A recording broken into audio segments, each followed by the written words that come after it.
Me and Snoop, it's my cousin. We get into it all the time. He kicked me off.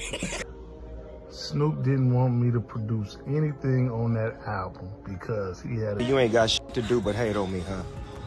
In a minute, I'ma f you up, cuz, on some real shit. Not physically, but business-wise. Cause you broke as a motherfucker right now, so I'ma f you up in a minute, cuz. Leave me alone. Leave me the f alone. Leave me alone, cuz. I'ma f up. Leave me alone. It's officially on and popping. Snoop Dogg and Daz Dillinger, two cousins who helped shape the West Coast rap game, are now beefing like sworn enemies. And this ain't no petty squabble over egos. This is about legacy, ownership, and what could be $1 billion power play. Daz dropped the hammer back in December, claiming that Snoop kicked him off Death Row Records just because he wouldn't hand over his publishing rights. Came out on Death Row. Okay. And then I got kicked off of Death Row again. From Snoop. Got into it. Me and Snoop, it's my cousin. We get into it all the time. He kicked me off. So, I ain't going back this time. Yeah, you ain't going back? So, because obviously you guys are related. So, what is that conversation like? Because you like, yo, f you, no f you. And then you guys still got to talk later on. He did a show and didn't take me. So I figured, like, why you what's going on? He's just like, you ain't signing your catalog over to me. I'm like, I'm keeping it. You know what I'm saying? It's worth a lot. That's wild, considering they both played a major role in bringing that label back from the grave. Now that bond's shattered and the label's looking more like a war zone than a home for legends, Daz ain't just throwing shade, he's spilling everything. He says Snoop tried to trademark the iconic Thaw Dog Pound Paw logo, the same one Daz says he designed from scratch. And if that's true, that's a straight up swipe at the legacy they built together. That logo ain't just some lil design. It's a symbol of pride, history, and everything they stood for back when West Coast rap ruled the world. Death Row's gonna be the biggest record company there is. The master plan was to take over the world. All of the greatest artists came together at one time, and it was like a comet streaking across the sky. Next year, Death Row gonna start printing our own money. Now fans are watching in real time as this family feud turns into a no-holds-barred showdown. Word on the street, Snoop is allegedly lining up a massive deal to sell the entire Death Row catalog to Universal Music when the bag, supposedly worth $1 billion. The icon Snoop Dogg now owns the record label that propelled him to stardom. Death Row Records released Snoop Dogg's classic debut album back in 1993, along with hits from Dr. Dre and Tupac. The label filed for bankruptcy in 2006, eventually falling into the hands of a private equity fund who sold it to Snoop Dogg. But here's the kicker. Daz says he's getting cut out the deal like he never existed. He's calling foul, saying he was there in the trenches, helping build that catalog, and now the OGs who actually put in the work are being pushed aside while Snoop cashes out big. And what do you mean by selling? He said he was going to sell it, or what they're selling Death Row, the new Death Row that just came? Snoop, everything Snoop involved with, he gonna sell all that for $1 billion. His cash is out for their catalog. And then he sell that shit, and he just start over and make new music. According to Daz, it ain't just shady. It's straight disrespect to the foundation they laid together. He's not staying silent either.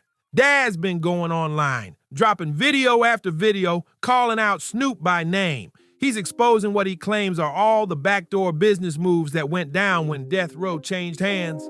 Fans are digging up old interviews, legal docs, and receipts, and they're starting to realize this beef ain't new. It's just finally boiling over in public. This drama's been simmering behind the scenes for years, and now it's blowing up right in front of us. Okay, so you own everything, so that's all your stuff. Now, you were saying something about the paw. Now, what are you talking about with the paw? Well, like I was saying, the paw is trademarked. Like I told Snoop, you got rejected and I got accepted. You know what I'm saying? So that was the money maker. The paw is like the Apple sign, like I said before.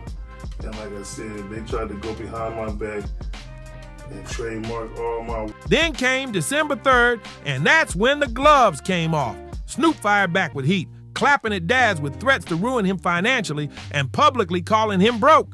And he didn't hold back. This wasn't coded, quiet, or clean. It was raw, it was real, and it was ruthless. When you go on social media and threaten to destroy your own cousin's career, that ain't just beef, that's war. Let's not forget, this is Daz, not some random hater. Now, this is another question being asked. Why the Dog Pound album wasn't really, that came out. we got that album.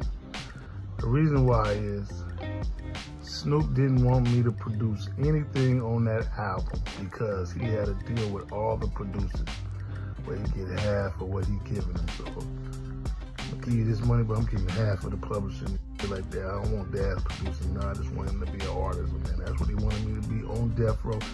He wanted to do a solo album on it, but he didn't want me to produce it. A core member of Thought Dog Pound, a man who stood next to Snoop during the Death Row dynasty. And now, after all that history, it's all unraveling right in front of us. But beneath the drama, there's a deeper wound. Daz ain't just fighting over dollars. He's saying Snoop is trying to erase the past and rewrite the story to make himself the sole king of Death Row's legacy. Row Records stealing from me. Stole from me. He claims Snoop is trademarking old symbols, silencing the real architects, and acting like Death Row started when he took over in 2022. And if that $1 billion deal really goes down, Daz says it's a betrayal. A cash out that ignores all the blood, bars, and hustle poured in by the OGs who made it what it was.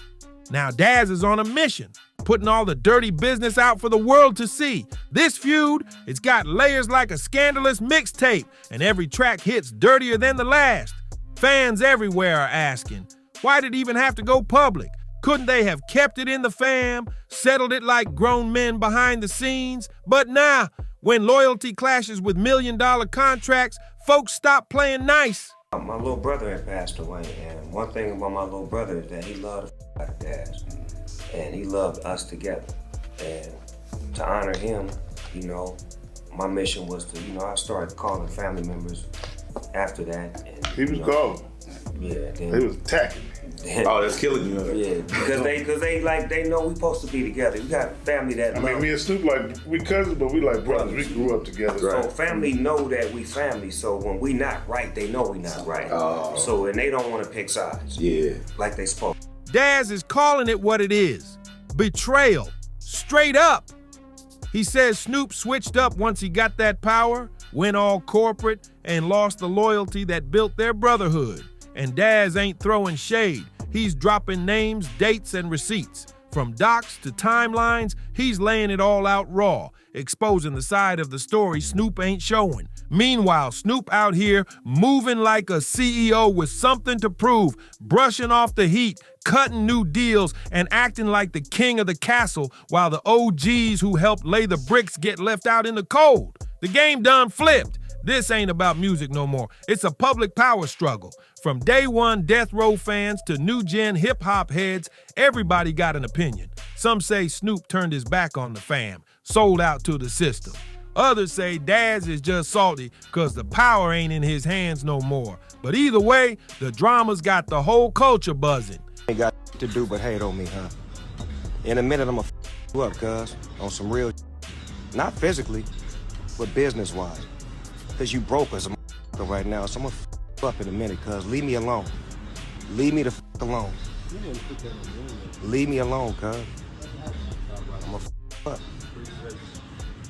This ain't no regular rap beef. This is a legacy war. Daz and Snoop are battling for the soul of Death Row, a label that birthed legends, dropped heat, and changed the sound of the streets forever. And now it's turned into a mess of lawsuits, subliminals, and deep family fracture.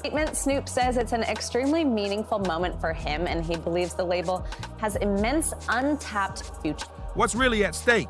Not just stacks, but respect, control, and the right to tell the real story behind the empire.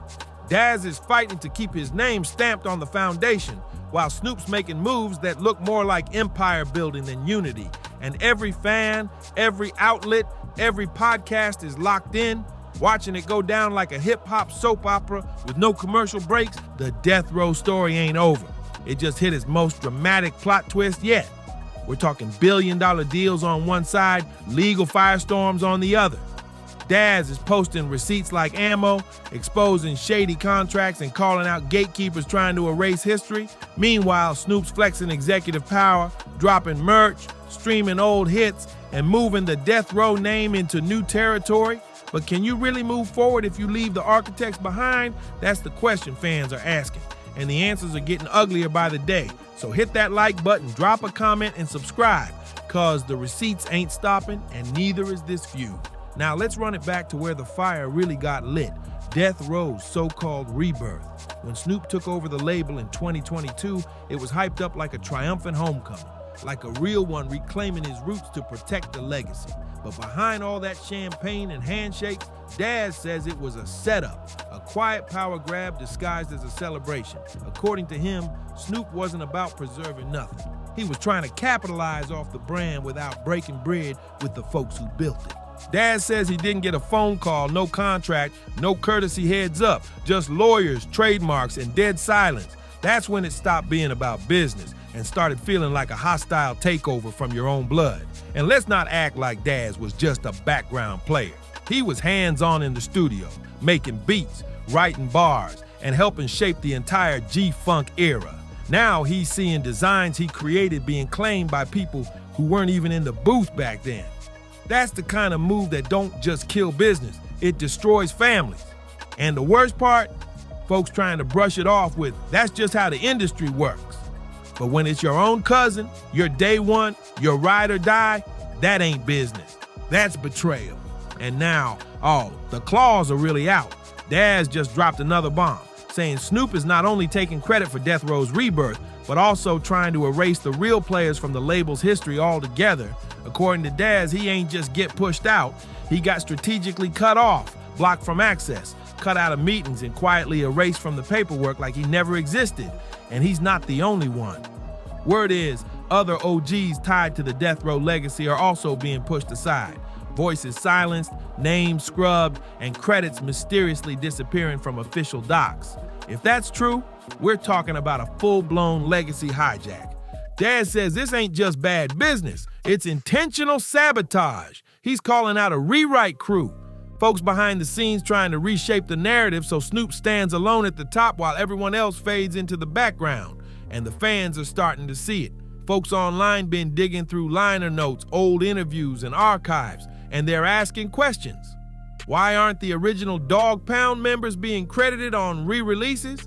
Why are certain records now stamped under new ownership without acknowledgement? It's like a musical ghosting, except these ghosts are still alive and talking loud. Snoop, on the other hand, is moving with silence and strategy. No long posts, no deep interviews, just business moves and digital drops. He's repositioning Death Row as a modern brand, focusing on streaming, NFT merch, and reviving the catalog with flashy tech. To some, it's visionary. To others, it looks like a cleanup job, a way to modernize the brand while quietly kicking the OGs to the curb. And if this Universal deal does go through, that's $1 billion payday off the backs of a lot of uncredited work. Daz says it's the biggest robbery in hip-hop history. And the worst part is, it's coming from inside the house. And now the internet's on fire. YouTube's flooded with reaction videos, podcasts are breaking it down frame by frame, and hip-hop blogs are posting side-by-side comparisons of old versus new Death Row credits. It's wild out here. Some fans are riding for Snoop, saying he earned the right to run the label how he wants, but others, they're siding with Daz, saying the foundation ain't solid if it was built on silence and shady moves. Even younger artists are chiming in, saying if this is how legends get treated, what hope does any up-and-comer have? But Daz ain't backing down. He's posting new videos almost daily, and each one gets bolder. In one clip, he straight up calls Snoop a corporate clone, saying the fame changed him and that the man who once fought the system became the system. He claims this all started years ago, when Snoop began aligning with big brands and stepping further away from the streets that made him. Daz says the signs were there. Folks just didn't want to see it.